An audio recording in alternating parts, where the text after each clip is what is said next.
संसारी जीव एक गति से दूसरी गति में जाते होंगे तो क्या प्रक्रिया रहती होगी, ये कौन बताएगा? अपन को तो दिखते नहीं, यहां से मर गया कहां चले गए, अपन रो रहे हैं धो रहे हैं कि अब कहां चले गए होंगे। और अगर अपन को ये मालूम पड़ जाए कि वहां जाकर के और अपना नया शरीर बनाने लगे और नया शरीर बना के उत्पन्न भी हो गए और अपने दूसरे संसार में रच पच गए, तो अपने को बड़ा संतोष हो जाएगा कि हाँ ठीक।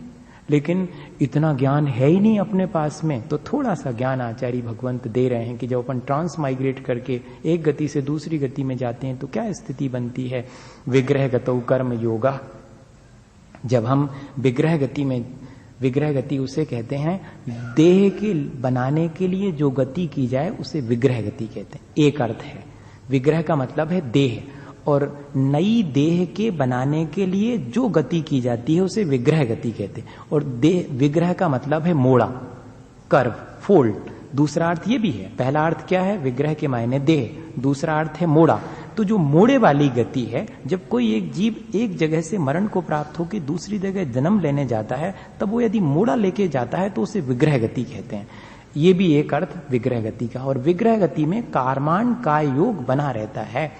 ये कहना चाह रहे हैं कि विग्रह गतौ कर्म योगा, अपना अपना ब्लूप्रिंट हम यहां से लेके जाते हैं, अपने सारे संस्कार वहां लेके चले जाते हैं। कारमान काय योग उस विग्रह गति में भी निरंतर, एक क्षण को भी कर्मों के बंध का अभाव नहीं होता। इसका मतलब विग्रह गति में भी जीव अपने कर्मों के शरीर को, कारमान काय योग को लेकर के चला जाता है, उसकी परिस्पंदन चलता रहता उस समय भी।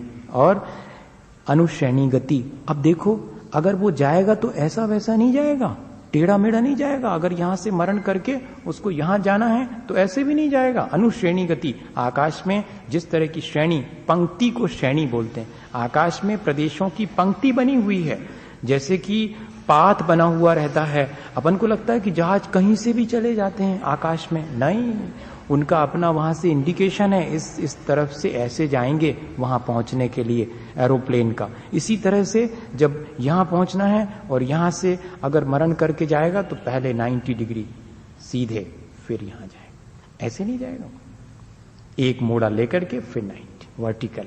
ये अनुश्रेणी गति, इस तरह से आकाश की पंक्तियों के अनुरूप ही वह जीव ट्रांस माइग्रेट करके वहां पहुंचता है जहां उसे जन्म लेना पड़ता। कितना सिर्फ ये सोचना है अपन को कि कितनी सूक्ष्म बात को आचार्य भगवंत जान रहे हैं। बस अपने समझ में आए चाहे नहीं आए, अपने समझ में इतना तो आना चाहिए कि कितनी बारीक बात है और इसको जानने वाले कितने महान हैं। बस इतना ही आ जाए तो अपना काम हो गया इसको पढ़ने का। इसलिए दक्षिण में विशेष रूप से इसको पढ़ते हैं, समझ में आओ चाहे नहीं आओ, लेकिन गौरव होना चाहिए अपने लिए। इसमें सम्यक दर्शन हो सकता है इतना मात्र विचार करने से कि अद्भुत है। ये काम तो केवल ज्ञान का ही है और छोटे मोटे ज्ञान के बस की ये चीज नहीं है। अभी तो अपन साइंस को ही बड़ा भारी ज्ञान मानते हैं, लेकिन उससे भी बड़ा ज्ञान इसमें है। अविग्रह जीवस्य, मुक्त जीव की गति विग्रह वाली नहीं होती। अविग्रह जीवस्य, जो मुक्त जीव हैं वे तो ऋजु गति, सीधी, ऋजु मतलब सीधी गति, उनकी मोड़े वाली घुमाव वाली गति नहीं होती है। एक सूत्र में सिर्फ मुक्त जीवों के बारे में जानकारी दे दी। विग्रहवती च संसारिणः प्राक चतुर्भ्या, विग्रह गति, विग्रह वाली जो गति है या कि विग्रह से रहित गति, विग्रहवती चा मतलब विग्रह से रहित, बिना मोड़ा वाली और मोड़ा वाली दोनों गतियां संसारी जीवों के होती हैं। मुक्त जीवों के तो कौन सी होगी, बिना मोड़े वाली, ठीक। लेकिन मोड़े वाली और बिना मोड़े वाली दोनों गतियां संसारी जीव के होंगी। और विग्रह गति में कितने समय तक रह सकता है, अधिकतम प्राक चतुर्भ्या, 3 समय तक। हाँ, चौथे समय में जाकर के और अपना शरीर बना लेगा। समय किसे कहते हैं, काल की सबसे छोटी इकाई को समय कहते हैं, क्षेत्र की सबसे छोटी इकाई को प्रदेश कहते हैं, और पुद्गल की सबसे छोटी इकाई को परमाणु कहते हैं, और भावों की सबसे छोटी इकाई को अभिभागी प्रतिच्छेद कहते हैं। यूनिट बनाई है आचार्यों ने द्रव्य क्षेत्र काल भाव की, उसमें से कह रहे हैं कि समय काल की सबसे छोटी इकाई है, यूनिट है। और वो समय 1 सेकंड में कितने, असंख्यात, 1 सेकंड में भी असंख्यात इतने समय। और आचार्य श्री इसका एक अच्छा उदाहरण देते हैं कि कैसे 1 सेकंड से भी कोई छोटी चीज है। कहते हैं हाँ, जैसे आपने इतनी सारी कागज की एक मोटी तह जमा दी और उनको 1 सेकंड में एक सुई, इतनी फास्ट सुई उसमें घुसी कि वो 1 सेकंड में पूरी वहां से वहां तक पूरे कागज को छेद दिया उसने। तो बताओ 1 सेकंड में इतने कागज छिद गए, तो हर एक कागज में थोड़ा थोड़ा सेकंड का फर्क तो हुआ होगा। इतना सूक्ष्म समय, इतने में जीव यहां से जाकर के नया शरीर बनाना शुरू कर देता। 3 समय बीच में रहेगा मैक्सिमम, और चौथे समय तो वहां जाके अपना बॉडी कंस्ट्रक्शन नया करना शुरू कर देता। ये जो अपन को भ्रम होता है ना कि किसी का एक्सीडेंट हो गया, उसकी डेथ हो गई तो बाकी की आयु बची रही, फिर वो ऐसे ही हवा में यहां वहां घूमता रहता, इतनी फुर्सत ही नहीं उसको। वो तो यहां से मरण हुआ और वहां जाकर के नया शरीर बनाना शुरू कर देगा। हाँ, ये सब मिथ्या बातें हैं जिन पर अपन जल्दी से विश्वास कर लेते हैं। नहीं, कोई भी जीव मरण करेगा, बिना नई आयु बंधे बिना मरण हो नहीं सकता। नई आयु बंध जाएगी और उस नई आयु को बांध करके जाएगा जहां उसे जाना है और वहां अपना नया शरीर बनाएगा। एक समया विग्रह, एक समय वाली गति विग्रह से रहित होती है, हैं? एक समया विग्रह, एक समय वाली गति होगी तो विग्रह से रहित होगी, अर्थात सीधी गति होगी। ऋजु गति 1 समय की होती है, मोड़े वाली गति में 2 समय 3 समय और चौथे समय में जाकर के जीव उत्पन्न हो जाएगा।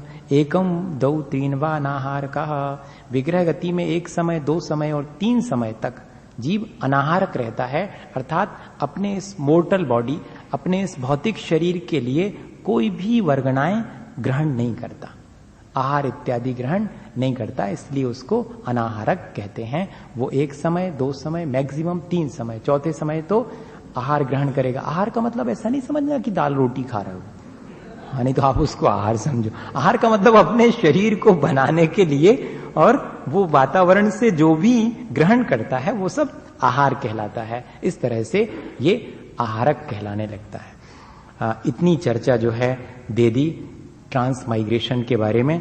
कितने सूत्र हो गए? 6 सूत्रों में ये बता दिया कि कैसे एक गति से दूसरी गति में जाते हैं, और अब आ गए कि जीव जन्म कैसे लेता है। जीवों के जन्म के बारे में, कितने तरह से जन्म लेता है जीव।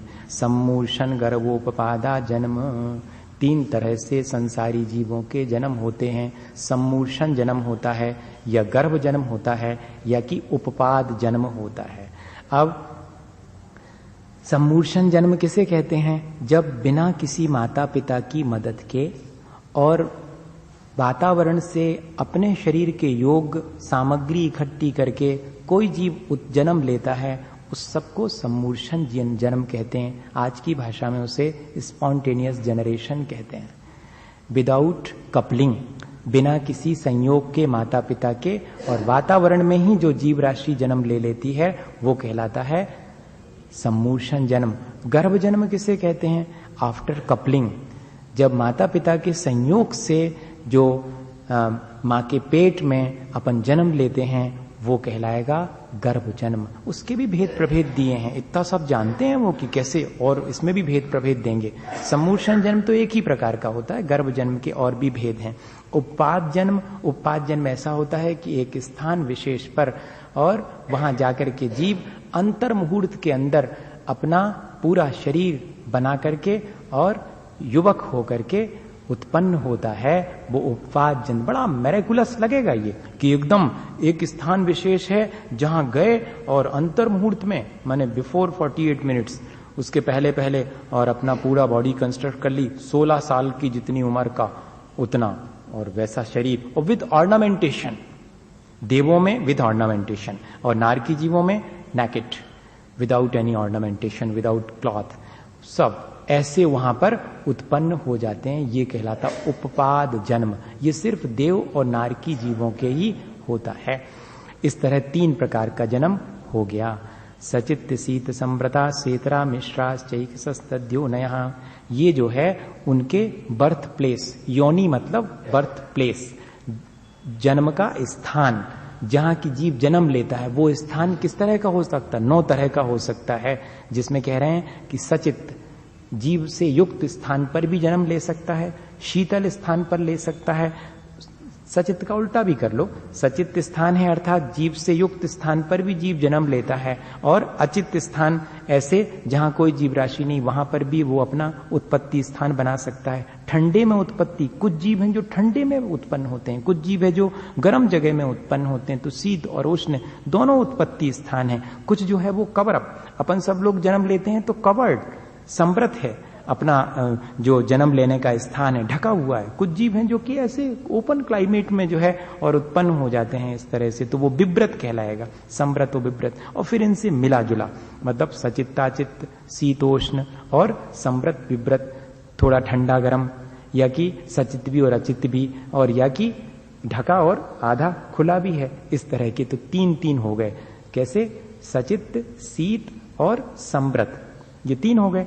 फिर इनसे उल्टे अचित्त, उष्ण और विव्रत, और फिर इनका कंबाइन कर दो इन तीनों को, तीनों के साथ में, तो फिर इस तरह से 9 प्रकार से अपन जन्म लेते। फिर इन्हीं के भेद प्रभेद हो जाते हैं, वो 84 लाख जो योनि बनती हैं, उत्पत्ति स्थान, इन्हीं से उनको डेवलप कर लेते हैं। वो जरा डिटेल है, अपन शॉर्ट में इतना ही समझें। देखने में भी आता है कि ठंडे प्रदेशों में, गर्म प्रदेशों में अलग अलग ढंग से वो जीवों की उत्पत्ति होती है।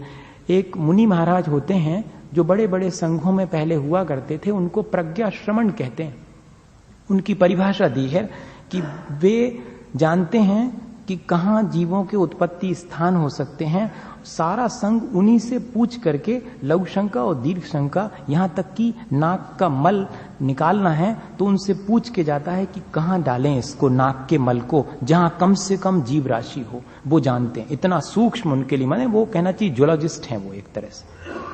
हाँ, वो इतना नॉलेज उनके भीतर है कि वे जान लेते हैं कि यहाँ उत्पन्न हो सकती है जीव राशि, यहाँ से बचो। अहिंसा के पालन के लिए ये जानना बहुत जरूरी है।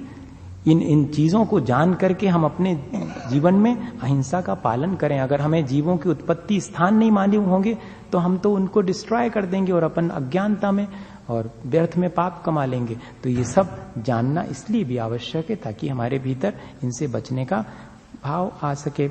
और जरायु, जांडस, पोता, नाम, गर्भा, जो हमने कहा था कि गर्भ जन्म वाले 3 तरह के होते हैं। जरायुज एक कवच के अंदर जो मांस का बना हुआ होता है, रक्त का, उसके भीतर, जाल के भीतर जो उत्पन्न होने की गर्भ में प्रक्रिया है वो जरायुज कहलाता। अपन सब लोग माँ के पेट में एक कवर, एक हल्की सी झिल्ली, मेम्ब्रेन जिसको कहते हैं, उसके भीतर लिपटे हुए हैं। उसी के भीतर अपन पूरा डेवलप करते हैं अपने आप को, और फिर बाद में उसको तोड़ करके और बाहर निकल आते हैं, या कि बाहर आने के बाद उसको हटाना पड़ता है तब निकल पाते हैं। और जांडस, जरायुज, अंडज एक बहुत हार्ड जो है कवर होता अपने ऊपर, जैसे कि नेल होता है, उसी तरह का, उसको बोलते हैं अपन एग, अंडा। उसके भीतर उत्पत्ति स्थान है, वहां पर जन्म लेते हैं। हालांकि वो अंडा भी गर्भ में से ही बाहर आया है। एक्चुअली हमारे माँ की ओवरी पेट के भीतर है, और वो जो मुर्गी वगैरह है उनके माँ की, उसके बच्चे को पैदा करने की ओवरी, वो अंडा है, वो बाहर आकर के रख देती उसको, उसके भीतर जन्म लेता। इसलिए जितनी ये बाह्यात चर्चा चलती ना कि एग जो है वो विदाउट फर्टिलाइजेशन के हैं तो उनमें कोई जीव नहीं है, ऐसा नहीं है। वो तो बिना उसके हो ही नहीं सकता। उसमें जब तक जीव आएगा नहीं तब तक उसकी फॉर्मेशन ही नहीं होगी एग की। तो इस तरह से वो एग भी एक उत्पत्ति स्थान है जहां आकर के जीव उत्पन्न होता है। और फिर तीसरे नंबर पोतज, ये अपन ने देखा होगा, हिरण वगैरह को जन्म लेते देखा, शेर के बच्चों को जन्म लेते देखा, और वो एकदम निकलते हैं, पेट से बाहर आएंगे और दौड़ना शुरू। हाँ, उनके ऊपर कोई कवर भी नहीं होता, ना कोई वो एग होता उनका। वे तो जैसे ही बाहर आते हैं माँ के पेट से और उछल कूद उनका शुरू हो जाता है।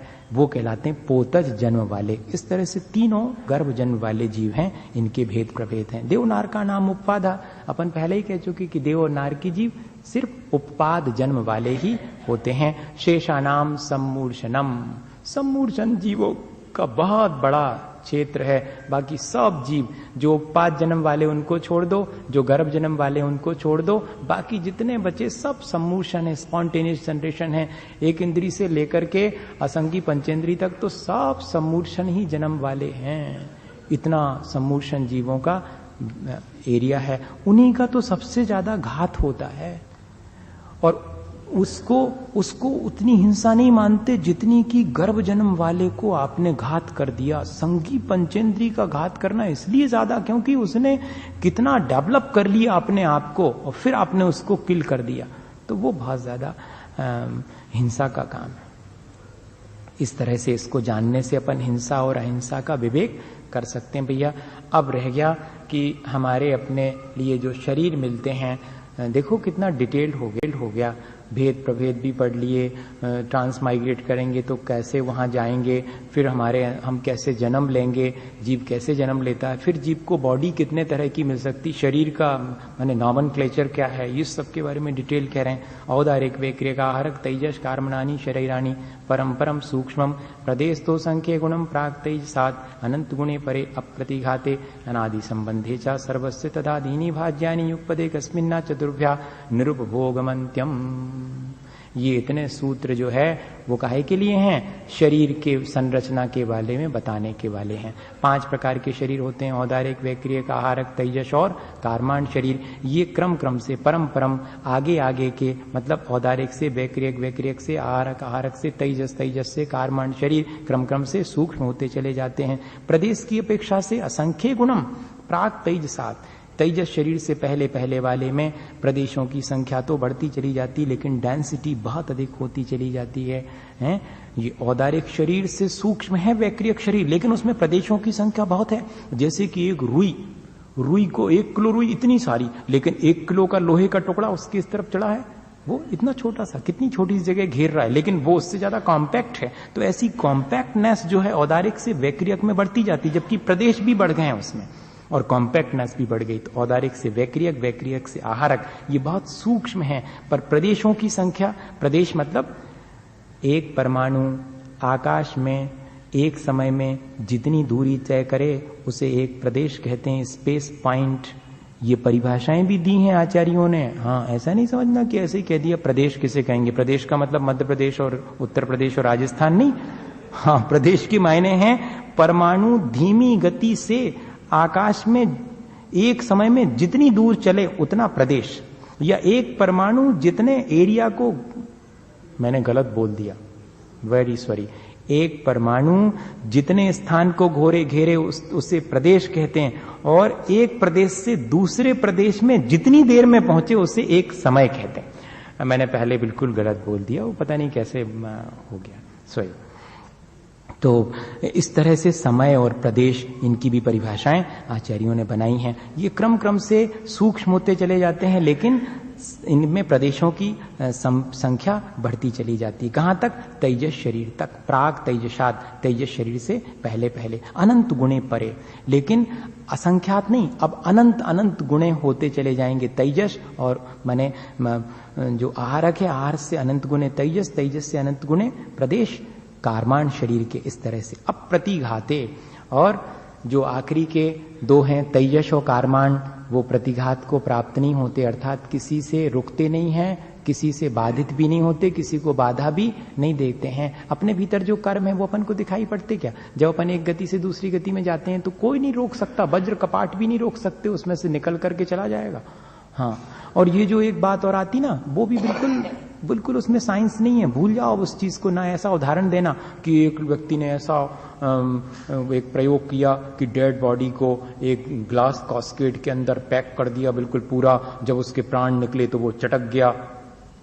अरे कार्माणो तेजस शरीर तो किसी से रुकते ही नहीं है। जब सनरेज उस कांच के भीतर से चली जा सकती हैं तो कार्माणो तेजस वर्गणाएं तो उससे भी ज्यादा सूक्ष्म है। इसलिए ये बात एकदम लॉजिकल नहीं है, ना कोई साइंटिफिक है कि जब प्राण निकलने लगते हैं तो वो कांच टूट गया और फिर प्राण निकल गए, इससे मालूम पड़ गया कि उसमें प्राण थे। इसमें कोई दम नहीं है इस वाली बात में। तेजस और कार्माण शरीर अत्यंत सूक्ष्म होते हैं, वे किसी से भी प्रतिघात को प्राप्त नहीं होते हैं। अनादि संबंधे चा, हमेशा अनादिकाल से जीव के साथ हैं तेजस और कार्माण, इनका तो वियोग होता ही नहीं है। सर्वस्य, सभी जीवों के रहते हैं। एकादीनी भाज्यानी उपपदे कस्मिन्ना चतुर्भ्या, एक को आदि लेकर के, और एक साथ कितने शरीर हो सकते हैं? 4। कैसे? औदारिक शरीर, आहारक शरीर, तेजस और कार्माण शरीर। औदारिक शरीर, वैकृक शरीर, तेजस और कार्माण शरीर, ऐसे बनाना क्यों? जैसे चक्रवर्ती हैं, औदारिक शरीर वाले हैं, लेकिन विक्रिया के द्वारा विभिन्न रूप बना लेते हैं?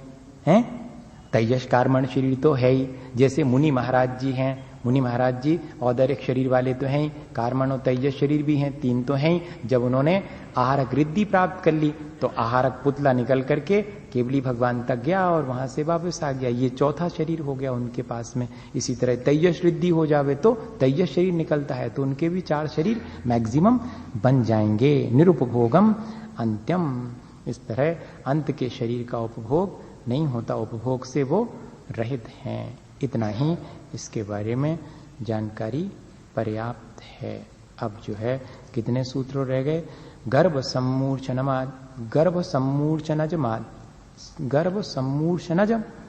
माध्यम। उसको पढ़ने में गलती मेरे से बहुत होती है इस सूत्र को। गर्भ सम्मूर्छन जमाद्यम, हमेशा ऐसे ही सीखा है पहले, लेकिन वो गलत है। गर्भ सम्मूर्छनज माध्यम, गर्भ सम्मूर्छनजम आद्यम, एक्चुअली ओरिजिनल ये है, तो यहां तक पढ़ना चाहिए। गर्भ सम्मूर्छनज माध्यम औपपादिकम वैक्रियकम लब्धि प्रत्ययम च तेजसमपि शुभम विशुद्धमव्यागाति चाहारकम प्रमत्त सैव। अब जो है, जो औदारिक शरीर वाले हैं वो किस तरह से जन्मेंगे ये बताओ आप। वैक्रिक शरीर वाले का जन्म, आहारक शरीर वाले का, किस जन्म वाले को ये चीजें होंगी, कौन से शरीर होंगे ये भी बताओ। तो बता रहे हैं कि गर्भ सम्मूर्छनज आद्यम, आदि का जो शरीर है अर्थात औदारिक शरीर है वो गर्म जन्म वाले और सम्मूर्छन जन्म वाले से पैदा होता है, या इस प्रकार के जन्म लेने वाले के औदारिक शरीर होगा। औपादिकम वैक्रियकम, जो उपाद जन्म वाले हैं उनको तो वैक्रियक शरीर ही मिलने वाला है, उनका और दूसरा शरीर नहीं होता, वैक्रियक शरीर उनका होगा। लब्धि प्राप्त्यम चा, और ये जो वैक्रियक शरीर है वो लब्धि प्राप्ति इसकी कैसे हो सकती है? तो तपस्या के माध्यम से भी प्राप्त होता है। तो मुनि महाराज को तपस्या के माध्यम से, पूर्व में तपस्या की है चक्रवर्ती की, तो उसको चक्रवर्ती बनने पर भी वैक्रियक शरीर मिल जाता है। इसलिए लब्धि प्रत्यमचा, वैक्रियक शरीर उपाद जन्म वालों को भी होता है और तपस्या के द्वारा भी वैक्रियक शरीर प्राप्त हो जाता है। इसलिए ये 2 सूत्र तेजसमपि, और जो तेजस शरीर है वह भी लब्धि के द्वारा, तपस्या के द्वारा प्राप्त हो सकता है। तेजस एक निस्सरणात्मक होता है, एक अनिश्रणात्मक होता है, एक बाहर निकलने वाला होता प्रोजेक्शन के फॉर्म में, और एक होता अपने भीतर। अपने भीतर जितनी भी ऊष्मा है, वो जो जठराग्नि है या शरीर में जो कांति है, वो सब तेजस शरीर का मामला है। हाँ, किसी की कांति कम रहती शरीर की, किसी की अधिक रहती है, किसी की जठराग्नि बहुत मजबूत, पाचन क्षमता, मेटाबॉलिज्म उसकी बहुत परफेक्ट है। ये सब तेजस शरीर का ही काम। ऐसा तेजस शरीर अनिश्रणात्मक कहलाता है, ये बाहर नहीं निकलता अपन से। एक होता है जो बाहर निकलता, जब क्रोध के वशीभूत हो जावें कोई मुनि महाराज तपस्या के दौरान, तब 12 योजन तक वो प्रोजेक्शन होता है। ऐसे ये समझिएगा कि इस तरह से एक अग्नि का लपलपाती हुई जैसे अग्नि निकली और सबको उसमें लिखा कि पका के रख देती। हाँ, इतनी तेज होती जिस हैं? हाँ, कार्मण शरीर तो सब तेजसो कार्मण शरीर तो सभी के हुए। शुभम विशुद्धम अव्याघाती चाहारकम प्रमत्त संयत सैव, आहारक शरीर तो मात्र किसके लिए होगा? आहारक शरीर तो अत्यंत शुभ है, विशुद्ध है, व्याघात से रहित है, कोई उसे रोक नहीं सकता।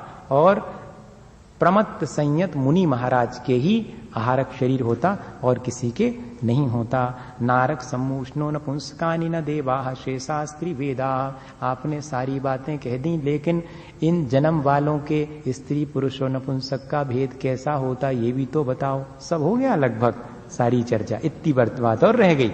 अब कह रहे हैं नारक सम्मूष्ण नपुंसकानि, नारकी जीव और सम्मूर्छन जन्म वाले सब नपुंसक होते हैं। नपुंसक किसे कहते हैं?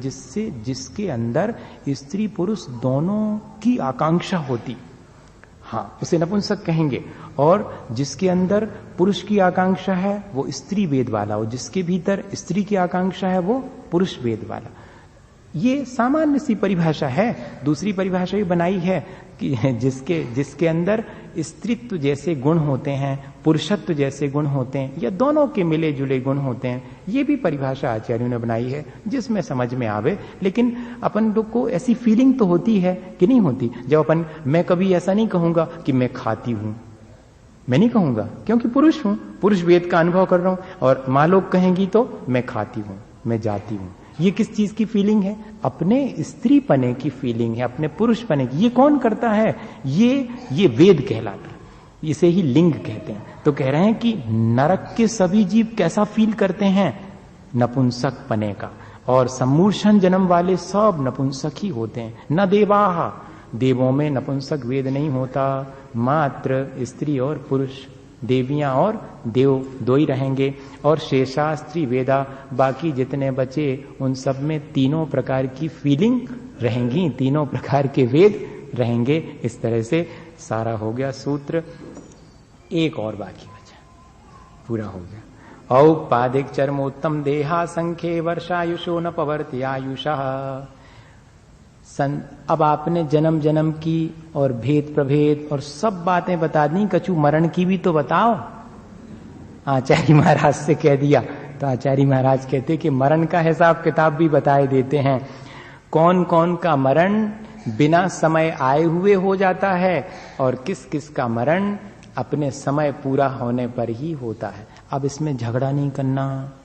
कैसा कि अकाल मरण होता कि नहीं, किताबें लिखी गई हैं, वे पढ़ लेना, अपन तो बुद्धू हैं, जैसा अपन को कहा उतने ही जानते हैं। होशियार लोगों का काम है कि ये सिद्ध करना कि अकाल मरण होता कि नहीं होता। अगर अकाल मरण हो जाएगा तो फिर तो केवली भगवान का देखा हुआ मिथ्या हो, दुनिया भर की बात। कौन पड़े उस झगड़े में? इसमें जैसा लिखा है अपन उतने ही समझ लो, है ना। इतने से अपना काम हो जाएगा, कल्याण इतने से हो जाएगा। और अगर ज्यादा क्षयोपशम है, ज्यादा ही खुरापात सूझती है तो फिर वैसा हमें उसमें कोई आपत्ति नहीं, वैसा भी और ज्यादा। अब बैठे बैठे क्या करें, बैठे बैठे कुछ थोड़ा बहुत तो पढ़ना चाहिए, ज्ञान तो कर लो, उसमें कोई दिक्कत नहीं। औपादिक चर्मोत्तम देहा संख्ये वर्षायुषो न पवर्ते आयुषः। उपाद जन्म वाले जीवों का अकाल में मरण नहीं होएगा, आयु पूर्ण होने पर ही शरीर छूटेगा। चरमोत्तम देह वाले, चरम देह वाले भी नहीं और उत्तम देह वाले भी नहीं। चरम देह वाले अर्थात अंतिम हैं, जिनका कि मोक्ष होना है, अंतिम शरीर है उनका जिससे कि उन्हें मोक्ष होना है।